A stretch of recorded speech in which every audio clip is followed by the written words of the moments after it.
Hi everyone, welcome back to another video from Webtech Tutorial. In today's episode, I'm going to be showing you how to download Cash App application on your iOS device. So let's get started right away. First of all, open your App Store to get started. Now, in the search box appearing at the top of the screen, type in Cash App. In the search result on the next page, look for this application that says Cash App from Block Inc. Tap on the Get button to begin downloading the app right away. Cash App is another popular mobile payment service often compared to Coinbase due to its focus on financial transactions. After the application is downloaded on your device, you can go ahead and send and receive money from friends and family with just their phone number or cash tag, transfer instant funds with no fees for standard transactions, split your bills and expenses effortlessly with your group,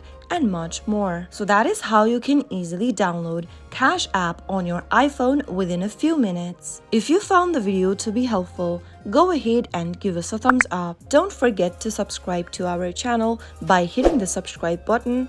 Also press on the bell icon so that you'll never miss another upcoming upload from us. I will see you again in the next episode. Goodbye till then.